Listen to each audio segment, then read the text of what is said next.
ఓం గం గణపతయే నమః. స్వర్ణలక్ష్మి నమస్తే అస్తు. పరబ్రహ్మ స్వరూపిణి రాజ్యం దేహి ధనం దేహి సర్వకామాంచ దేహి మే.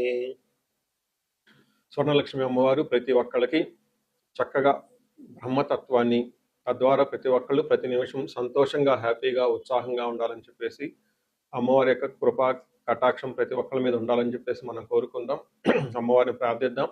అంతేకాకుండా ప్రతి ఒక్కళ్ళకి కూడాను రాజ్యం దేహి అమ్మవారు ఒక అథారిటీని, ఒక పవర్ని, ఒక స్టేటస్ని, ఒక దర్పాన్ని ప్రతి ఒక్కళ్ళకి ఇవ్వాలని చెప్పేసి కోరుకుంటూ, దీనితో పాటుగా ధన సమృద్ధి, ధనం అనేది ప్రతి ఒక్కళ్ళకి ఉండాలని, చక్కగా వాళ్ళ ఇంటి నిండా బ్యాంక్ అకౌంట్లు నిండా ఎక్కడ పెట్టినా ధనం ఉండాలని, ప్రతి ఒక్కళ్ళకి ధనం లేదు అన్న ఒక ఫీలింగ్ అనేది వాళ్ళకి రాకుండా సమృద్ధిగా ధనం ఉండాలని చెప్పేసి అమ్మవారిని ప్రార్థిస్తూ, దీనితో పాటు సర్వకామార్చ దేహిమి అంటే మన మనసులోకి వచ్చిన ప్రతి కోరిక కూడా అమ్మవారు తక్షణమే నెరవేర్చాలి. ఈ విధంగా అమ్మవారి యొక్క కృపా కటాక్షం మన మీద ఉండాలి.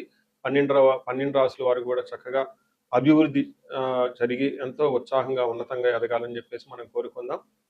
ఇప్పుడు మనం జూన్ మంత్ యొక్క రాశి ఫలాలు చెప్పుకుందాం.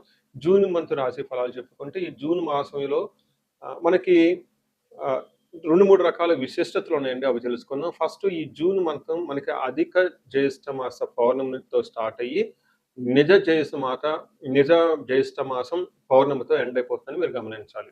అయితే ఈ యొక్క 2 పౌర్ణముల మధ్య ఈ యొక్క జూన్ మంత్ ఉండటంతో ఇందులో 2-3 రకాలైన విశిష్టతలు ఉన్నాయి. ఈ మాసంలో ఫస్ట్ 2 శని త్రయోదశులు వస్తున్నాయండి. 2 శని త్రయోదశులు చాలా చాలా రేరుగా వస్తాయని గమనించుకోవాలి. కొన్నిసార్లు శని త్రయోదశి 4-5 నెలలకు కూడా రాలేదు. పోయిన సంవత్సరం ఐ థింక్ ఇదే విధంగా జరిగింది. 5 నెలల వరకు శని త్రయోదశి లేదు. చాలా మంది పూజలు చేసుకోవాలన్నా కానీ శనికి సంబంధించిన ఏమైనా పరిహారాలు చేసుకోవడానికి శని త్రయోదశి చాలా బెస్ట్ది. అలాంటిది శని త్రయోదశులు 2 వస్తున్నాయని గమనించుకోవాలి. వీటితో పాటుగా చాలా మందికి ఎప్పుడైతే అమావాస్య వెళ్ళిపోయిందో మనకి నిజ జ్యేష్ఠ మాసం స్టార్ట్ అవుతుంటూ చాలా మందికి పెళ్లిళ్ళు సీజన్ వస్తుందని మనం చెప్పుకోవాలి. పెళ్లిళ్ళకి చాలా అనుకూలమైన టైం అని గమనించాలి. ఇంకొక ముఖ్యమైన విషయము లాస్ట్ అంటే జూన్ ఎండ్లో మనకి ఏరువాక పున్నమి అని వస్తుంటుంది. ఇది రైతులకు ప్రత్యేకంగా చాలా చాలా ముఖ్యమైన రోజు. ఆ రోజున అందరూ అరకలు కట్టుకుంటారు. ఎద్దులకి చక్కగా మనకేమంటారు అలంకరణ చేసుకొని గుడుల చుట్టూ తిరుక్కొని అక్కడ నుంచి అరక కట్టుకొని ఊళ్ళల్లోకి వెళ్ళిపోయేసి పొలం దున్నటం స్టార్ట్ చేస్తారని గమనించాలి. సో ఇది కూడాను ఇప్పటికి కూడాను ఇది మనకి ఎప్పటి నుంచో ఉన్న ఒక సనాతన ధర్మంలో భాగంగా ఎద్దులను పూజ చేయటం, వాటిని నందీశ్వరులుగా భావించుకోవటం, గుడుల చుట్టూ 3 రౌండ్లు తిప్పుకోవటం, భజనలు పెట్టుకోవటం, దండారా వేయటం ఈ పనులను చేస్తూ ఉంటారు. ఒక ఉత్సాహంగా టోటల్ విలేజెస్ కూడా చాలా చక్కటి వాతావరణంలో ఇవన్నీ జరుపుకుంటూ ఉంటారని గమనించాలి. సో ఇది ఈ జూన్ మంత్లో ఉన్న యొక్క విశిష్టతలు, ముఖ్యమైన పండగలు, అలానే ముఖ్యమైన ఇంపార్టెంట్ డేట్లను మనం చెప్పుకున్నాం. ఇప్పుడు ఇంకొకటి చెప్పుకోబోతున్నాం. అది జ్యోతిష శాస్త్రం ప్రకారంగా గ్రహాల గురించి. జూన్ మాసంలో 5 గ్రహాలు మారుతూ ఉన్నాయండి. 28వ తారీఖున అంటే నెల బిగిన్ అవ్వక ముందే బుధుడు మారుతూ ఉన్నారు. వీళ్ళతో పాటు శుక్రుడు, కుజుడు, సూర్యుడితో మారుతూ ఉన్నారు జూన్ మాసంలో. ఇంకా ముఖ్యమైనది సంవత్సరానికి ఒక్కసారి మారే గ్రహం ఏంటంటే గురువు మారుతూ ఉన్నారు. ఈ గురువు జూన్ 2వ తారీఖున మారుతూ ఉన్నారు. అంటే మనం జూన్ మంత్లో 5 గ్రహాల యొక్క ప్రభావం ఎలా ఉండబోతుంది అనేది మనం చెప్పుకుంటూ ఉన్నాం అనమాట. ముందుగా మనం మేషరాశి చూస్తే ఇందులో ఉన్న నక్షత్రాలు అశ్విని 1, 2, 3, 4 పాదాలు, భరణి 1, 2, 3, 4 పాదాలు, కృతిక ఫస్ట్ పాదం అంతా మనకి ఈ మేషరాశిలో ఉంటారు. పేరు బలం కనుక చూస్తే వీళ్ళకి చూ, చే, చో, లాలి, లీలో, లో అన్న అక్షరాలు, ఆ అన్న లెటర్ కూడాను ఈ పేరు బలం ప్రకారం ఎవరైనా వాళ్ళు మేషరాశి అవుతుందని గమనించాలి. ముందుగా చెప్పుకునే విధంగా 5 గ్రహాలు మారటంతో ఈ 5 గ్రహాలకి ఎలా ఉందో మనం గమనిస్తే వీళ్ళకి లఘు గోచారము, సూక్ష్మ గోచారం అన్న కాన్సెప్ట్ ప్రకారం లక్ష్మి అంటే ధన ప్రవాహం వస్తుంది. శత్రు ప్రేడాం శ్రియం సుఖ సౌకృతాభివృద్ధి అని చెప్తారు సంస్కృతంలో. ఈ 4 సాంస్క్రిట్ వర్డ్స్ అంటే సంస్కృత పదాలు మనం అర్థం తెలుసుకుంటే సూక్ష్మంగా హోల్ మంత్ ఎలా ఉందో మనం తెలుసుకోవచ్చు. ఇందులో భాగంగా సూర్యుడు 3వ స్థానంలో ఉంటే లక్ష్మీ ప్రవాహం వస్తుంది. అలానే ఫస్ట్ హౌస్లో కుజుడు ఉండటం వల్ల శత్రుపీడలు ఎక్కువగా ఉంటుంది. బుధుడు మీకు లక్ష్మిని ప్రవాహాన్ని తీసుకొని వస్తూ ఉన్నాడు. శ్రీయం ఓకే ఐశ్వర్యవంతంగా ఉంటుంది. లాస్ట్లో శుక్రుడు మీకు 4th హౌస్లో ఉండటంతో ఫ్రెండ్స్తో కలిసి చక్కగా ఒక అభివృద్ధి పదంలో ముందుకెళ్ళిపోయే అవకాశం ఎక్కువ ఉంటుందని గమనించాలి. టోటల్గా మేషరాశి వాళ్ళకి ఈ మంత్ అంటే జూన్ మంత్ చాలా చక్కగా ఉంటుంది. ఒక మంచి అవకాశం అని చెప్పుకోవాలి. అంతేకాకుండా ఏలినాటి శని ప్రభావంతో ఎక్కువగా ఉండటంతో ఇప్పటి వరకు చాలా టఫ్ అయిన ప్రాబ్లమ్స్‌లో మీరందరూ ఉన్నారు కాబట్టి, ఈ ప్రాబ్లమ్ నుంచి తొందరగా one by one, one by one బయటపడే అవకాశం ఎక్కువగా ఉంటుంది. జూన్ మంత్ అనేది ఒక గేమ్ చేంజర్ లాగా మీరు అనుకోవచ్చు. అందులో ఆశ్చర్యం అయితే ఏమీ లేదు. సూర్యుడు మూడో స్థానంలో ఉంటే ఏమవుతుంది? సూర్యుడు మూడో స్థానంలో ఉంటే చాలా మందికి జాబులొచ్చే అవకాశం ఉంటుంది. ప్రమోషన్స్ వచ్చే అవకాశం ఎక్కువగా ఉంటుంది. ఆరోగ్యం చాలా చక్కగా ఉంటుంది. ఇప్పటిదాకా ఎవరైతే అనారోగ్యంతో బాధపడుతూ ఉన్నారో, అనారోగ్యం నుంచి చక్కగా ఆరోగ్యంగా ఉంటారని గమనించుకోవాలి. పై అఫీషియల్స్ నుంచి మంచి సపోర్ట్ ఒస్తుంది. వీటితో పాటుగా గవర్నమెంట్ అఫీషియల్స్ నుంచి కూడా మంచి సపోర్ట్ వస్తుందని గమనించాలి. సో, మనకి సంస్కృతంలో ఏం చెప్తారంటే, ఆరోగ్య నిత్య సంతోషం బంధుమిత్ర సుఖ సమాగమః అర్ధలాభశ్చ పుత్ర సౌఖ్యం ఇష్టసిద్ధి అని చెప్తారు. అంటే ఏమవుతుంది ఆరోగ్యంగా ఉంటారు, సంతోషంగా ఉంటారు, బంధుమిత్రులతో చక్కగా కలిసుంటారు. అర్ధలాభ అంటే ఆర్థికంగా చాలా బాగుంటుంది. పుత్ర సౌఖ్యం అంటే పిల్లల నుంచి చక్కగా బాగుంటుంది. ఇప్పుడు ఇందులోనే అకాడమిక్స్‌లో వాటిలో వీటిలో చక్కగా జరుగుతుంటుంది కాబట్టి అకాడమిక్స్‌లో చక్కగా పెర్ఫార్మ్ చేసే అవకాశం ఉంటుంది. ఇష్టసిద్ధి అనుకున్న పనులన్నీ చక్కగా జరుగుతూ ఉంటాయి అని మనకు సంస్కృతంలో వివరించడం జరిగింది. సో, ఈ ప్రకారంగా వీళ్ళకి కొంచెం ఫాదర్ విషయంలో కేర్ తీసుకుంటే మిగతా అన్ని విషయాల్లో బాగుంటుందని తెలుసుకోవచ్చు. అంటే సూర్యుడు చక్కగా యోగ్యతనివ్వటంతోటి ఒక మంచి అపార్చునిటీస్ వస్తాయని చెప్పుకోవాలి. అదే విధంగా గురుడు కూడాను మీకు 4 స్థానం నుంచి 5 స్థానానికి మారటంతో ఐదో స్థానంలో గురుడు చాలా యోగ్యతనిస్తాడు. చాలా మంచి రిజల్ట్ ఉంటుంది అని మీరు గమనించుకోవాలి. రిపీట్ గురుడు గురించి మరలా చెప్తున్నానండి. ఒకసారి మళ్ళా కట్ చేయండి. గురుడు 4 స్థానంలో ఉండటంతోటి వీళ్ళకి అంత పెద్దగా ఇబ్బందులు పెట్టే విధంగా అయితే గురుడేమి ఉండరని మీరు గమనించుకోవాలి. సో, ఏ ప్రకారంగా చూసుకున్నా జూన్ మంత్ అనేది ఒక చక్కటి మంచి అవకాశాలు వచ్చే అవకాశం ఉంటుంది. అందరూ దాన్ని సద్వినియోగం చేయాలని చెప్పేసి నేను కోరుకుంటున్నాను. కుజుడు వీళ్ళకి ఫస్ట్ హౌస్‌లో ఉండటంతోటి కుజుడు థర్డ్ ఫస్ట్ హౌస్‌లో ఉండటం అంత మంచి పద్ధతి అంత మంచిగా సపోర్ట్ ఇవ్వదు. వీళ్ళకి ఈ రాశిలో పుట్టిన వాళ్ళకని చెప్పుకోవచ్చు. కుజుడు వల్ల ఏమవుతుంది సంస్కృతంలో ఏం చెప్తారంటే ఖడ్గవ్రణం, జ్వరం ఖడ్గవ్రణం చైవ భార్య బంధు విరోధ కృత్ చంద్రరాశి గతే యక్షరాక్షస పీడనం అని చెప్తారు. అంటే వీళ్ళకి శారీరకంగా బాధలు ఉండటం, సరిగా నిద్ర పట్టకపోవటం, పిక్కలు కొట్టుకోపోవటం, బాడీ ఓవర్ హీట్ చేసే అవకాశం ఎక్కువగా ఉంటుంది. జ్వరం వచ్చే అవకాశం ఉంటుంది.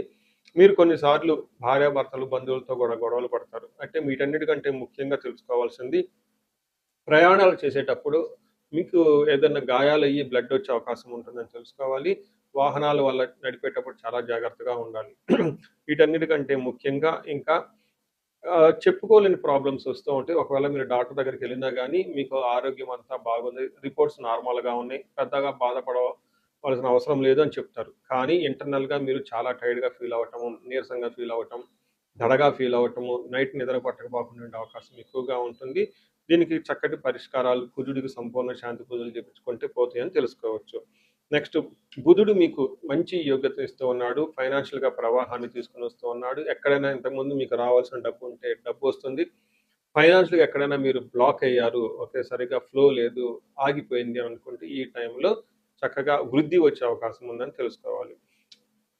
నెక్స్ట్ శుక్రుడు మీకు 4 స్థానంలో ఉన్నారండి. శుక్రుడు 4 స్థానంలో ఉంటే చక్కగా కలిసొస్తుంది. ఇంటికి సంబంధించిన వాతావరణంలో వాహనాలు కొనే అవకాశం ఎక్కువగా ఉంటుంది.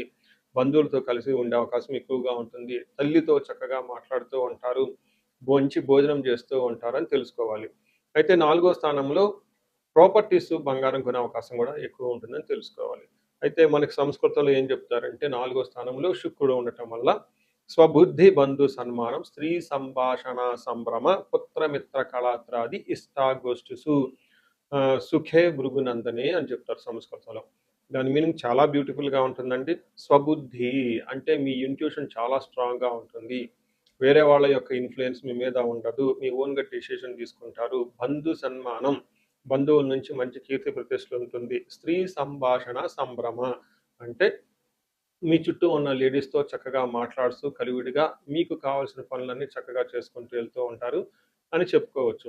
అదే విధంగా స్త్రీలైతే చక్కగా మీ ఇంట్లో కానివ్వండి, బయట వాళ్ళ దగ్గర నుంచి ఉన్న జెంట్స్ నుంచి మీకు మంచి సపోర్ట్ వస్తుంది. చక్కగా అన్ని పనులు ఒక బ్యాలెన్స్‌డ్‌గా చేసుకొని వెళ్తారని చెప్పుకోవచ్చు. వీటితో పాటు పుత్రుల నుంచి బాగుంటుంది. మిత్రుల నుంచి సపోర్ట్ వస్తుంది. కళాత్ర అంటే స్పౌస్ అంటారు. వాళ్ళతో విద్యా గోష్ఠిసు ఉన్నతమైన మంచి మంచి ఒక గొప్ప గొప్ప విషయాలు చర్చించుకుంటూ చక్కగా ముందుకెళ్ళిపోతారు. అఫీషియల్‌గా బాగుంటుంది. ఓవరాల్‌గా ధనం సంపాదించుకుంటారని తెలుసుకోవాలి. సో ఈ సంవత్సరం ఈ మంత్‌లో గాని మీరు చూసుకుంటే ఎక్కువగా మీరు ఏమైనా పరిహారాలు చేసుకోవాలనుకుంటే కుజుడికి సంబంధించి పరిహారాలు చేసుకుంటే చాలా బాగుంటుంది. అంటే కందులను దానం చేయటం, సుబ్రహ్మణ్యేశ్వర స్వామికి సంబంధించిన దేవాలయాలు విజిట్ చేసుకోవటం, మెయిన్ క్షేత్ర పాలకులు అంటారు. అంటే మీకు సంబంధించి దగ్గరలో ఉన్న ఆహ్, గ్రామ దేవతలని ఉంటారు. ఈ గ్రామ దేవతలను దర్శించుకోవటం వల్ల కూడాను చాలా చక్కగా రిజల్ట్ వస్తుంది. మనకి అంకాలమ్మ, నూకాలమ్మ, తర్వాత పోచమ్మ తల్లి, పెద్దమ్మ తల్లి ఇలా అమ్మవార్లు మీకు ఇంటికి దగ్గరలో ఉన్న ఎక్కడైనా గ్రామ దేవతలని ఉంటారు. చక్కగా వాళ్ళకి భక్తిగా ఒక చీర కానీ, ఏదన్నా సారె గాని పెట్టేసి గాజులు అవి దండం పెట్టుకుంటే మంచి వరాలు ఇస్తూ ఉంటారు. చాలా చక్కగా స్ట్రాంగ్‌గా మనకి కుజుడికి అనుకూలంగా ఉంటుంది. వీటితో పాటుగా ఎవరైనా నాగుల కట్ట అంటారు. లేదంటే అశ్వత్ కట్ట అంటారు. ఈ నాగుల కట్ట దగ్గర చక్కగా కొద్దిసేపు కూర్చొని మెడిటేషన్ చేసి, ఆ నాగులకి చక్కగా మన పసుపు, కుంకుమ అద్ది ఒక చిన్న దీపారాజన చేసి దండం పెట్టుకున్నా గానీ మంచి రిజల్ట్ వస్తుందని తెలుసుకోవచ్చు. సో, ఈ రెమెడీస్‌తో పాటుగా ఇంకా మనం ముందు చెప్పుకునే రెమెడీస్ కూడా చక్కగా పాటిస్తాలని చెప్పేసి నేను కోరుకుంటున్నాను. నమస్తే. మనం ఇప్పుడు రెమెడీస్ చూసుకుంటే ముఖ్యంగా నేను అందరికి సలహా ఇచ్చేది ఏంటంటే మీ వయసు గనుక 35-45 ఉండి ఎక్కడ లైఫ్‌లో మీరు ఆగిపోయారు. ఇప్పటిదాకా గ్రోత్ ఉండి, చక్కగా ఒక మేనేజర్ పొజిషన్‌లో ఉండి, ఉన్నతంగా ఉండి, కానీ లైఫ్ ఇప్పుడనేది మీకు ఛాలెంజింగ్‌గా ఉంది. దీన్ని మనం జనరల్‌గా మిడ్ లైఫ్ క్రైసిస్ అని చెప్తూ ఉంటారు చాలామంది. బట్ జ్యోతిష శాస్త్రంలో మిడ్ లైఫ్ క్రైసిస్ ఎందుకు వస్తుందనేదని చాలా చక్కగా వివరించడం జరిగింది.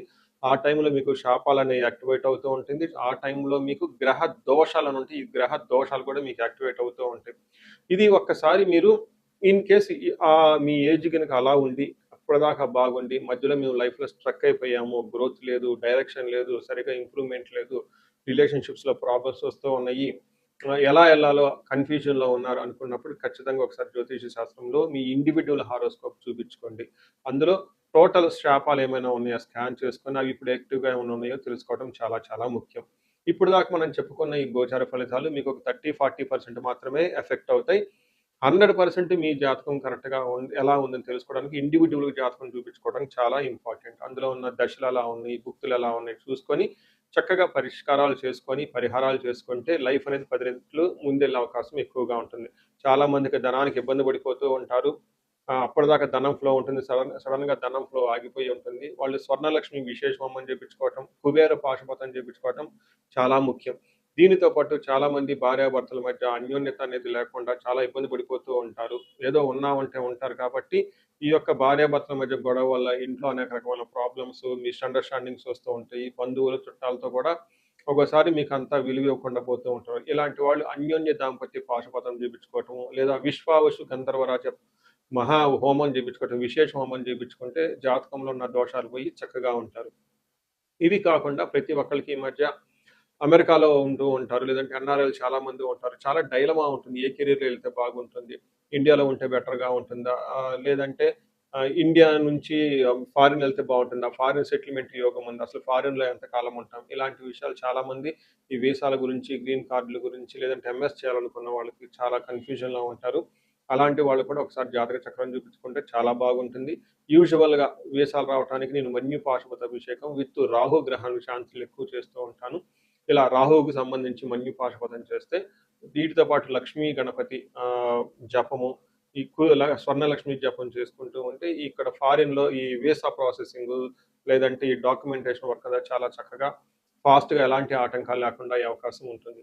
ఇది కాకుండా ఇంకా మీరు ఏమైనా ఇండివిడ్యువల్‌గా మీకు ఛాలెంజెస్ ఉన్నాయి. హెల్త్ బాగాలేదు, మహామృత్యుంజయ హోమము, ఇంకా ఏమైనా మీకు ఈ మీ యొక్క శత్రు బాధలు విపరీతంగా ఉన్నారు. చండీ హోమం చేపించుకోవటం. చండీ హోమంతో పాటు ఇంకా మీకు విపరీతంగమైన మిమ్మల్ని ఇబ్బంది పెట్టేసి, మిమ్మల్ని భయభ్రాంతులకు గురి చేసే వాళ్ళు ఎక్కువగా ఉన్నారు. బగలాముఖి జపము, హోమము ఇవి చేపించుకుంటూ ఉంటే, మీ చుట్టూ ఒక మంచి ప్రొటెక్టివ్ ఎన్విరాన్మెంట్ ఉంటుంది. సో, ఈ మధ్య కాలంలో ఎక్కువగా నేను చండీ హోమాలు కూడా చక్కగా చేస్తూ ఉన్నాను. సాఫ్ట్‌వేర్ వాళ్ళకి, రాహు దశ నడిచిన వాళ్ళకి, రాహు అంతర్దశలో ఉన్నవాళ్ళు. ఇంకా నేను చాలా మందికి కాలసర్ప దోషాలు కూడా దగ్గరుండి చక్కగా నా ఆధ్వర్యంలో పూజలు చేపిస్తూ ఉన్నాను. ఇలాంటి వాళ్ళు మీ ఇండివిడ్యువల్ జాతకంలో ఒకసారి చూపించుకొని ఎక్కడైనా మీరు లైఫ్ స్ట్రక్ అయ్యాము అనుకుంటే, వాటికి చక్కగా ఎందుకు కారణం తెలుసుకొని, పరిష్కారాలు తెలుసుకోవటం వల్ల మీ లైఫ్ పదింతలే ముందుకెళ్ళే అవకాశం ఎక్కువగా ఉంటుంది. మీ అందరికి అష్టలక్ష్మి కృప కలగాలని, అలానే అష్టైశ్వర్యాలు, భోగభాగ్యాలు కలగాలని చెప్పేసి నేను కోరుకుంటున్నాను. నమస్తే.